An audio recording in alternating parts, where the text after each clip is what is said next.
আমাদের নতুন সরকার এসেছে, আপনারা প্রত্যেকে যারা আছেন তারা ভালো আছেন। এটাই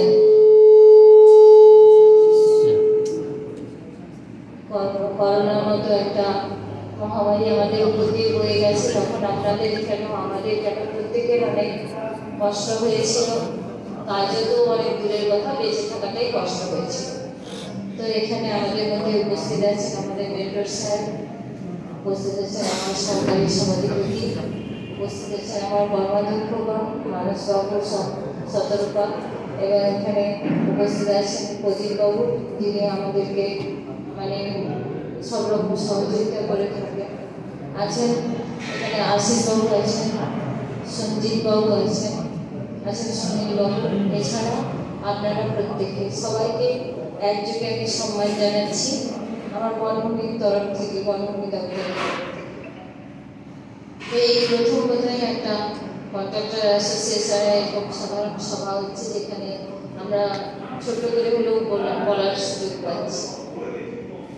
সবটাই চলছে করিয়ে আমরা দেখতে পেয়েছিলাম। আমি আগে সভাপতির পদে ছিলাম, সেখানেও দেখেছি কন্ট্রাক্টররা কাজ করেন মানে এই নয় যে তারা সব কিছুই তাদের থাকে, উভয় পক্ষেই থাকে। আমরাও কিন্তু সেভাবে দেখে দিতে পারি না যে যতটা কাজ দেখে নেওয়া উচিত।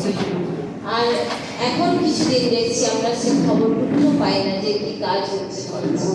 তাই আপনাদের কাছে একটা রিকোয়েস্ট রাখবো, যেই ব্লকে হোক না কেন সেখানকার কনসার্ন যারা আমাদের জেলা পরিষদ বলুন বা এমনি পঞ্চায়েত সমিতি বলুন বা পঞ্চায়েত লেভেলে যারা আছেন, তাদেরকে যদি একটু আপনারা ডেকে নেন, এমনটা ভাববেন না যে টাকা মানে তারা কিছু চেয়ে বসে। ওটা সবসময় বা সবার ক্ষেত্রে হয় না। আপনাদেরকে তো এই ত্রিস্তরের মাধ্যম দিয়েই আসতে হবে, কাজ করতে হবে। তো সেই জায়গায় বলবো যে তাদেরকে একটু জানান অ্যাটলিস্ট যে আজকে এখানটা হবে, এটা একটা উদ্বোধন, ছোট করে হোক বড় করে হোক। আমি দেখেছি ছোট কাজে অনেক বৃহত্তর উদ্বোধন হয়, আবার বড় কাজে উদ্বোধনের কোনো পালাই থাকে না। আমাদের আছে কিছুটা, একটা ছোট রাস্তাতে বেশ বড় করে উদ্বোধন হচ্ছে, জানি না ব্যাপারটা কেন হয়। আবার বড় একটা ফ্লাইওভার হচ্ছে, তার উদ্বোধন অতি সামান্য, যেটা কোনো ফ্রেশ হচ্ছে না। আমাদের নেত্রী যে আমাদেরকে এতটা সহযোগিতা করলেন, এটা বলার জায়গাটাও আমাদের কাছে থাকে না। তাই আপনাদের কাছে বলবো যে আমাদের মুখ্যমন্ত্রী যেভাবে আমাদেরকে এগিয়ে নিয়ে চলছেন ত্রিস্তরীয় পঞ্চায়েতের মাধ্যম দিয়ে, সেইটা আমাদের আছে। একটু ভালো করে আপনারা পরিষ্কার করে দেবেন যে আপনাদের নেত্রী বলুন, আমাদের নেত্রী বলুন, আমাদের এত কাজ করে দিচ্ছে। এই যে 100 দিনের কাজের আটকে আছে টাকা, আপনাদের প্রত্যেকে অনেক টাকা সবাই ইনভেস্ট করে ফেলেছে, কিন্তু টাকা আসে। এর জন্য কি কেউ দায়ী? আমরা কেউই দায়ী নই, কারণ সেই সময় কাজই চলছিল এইভাবে।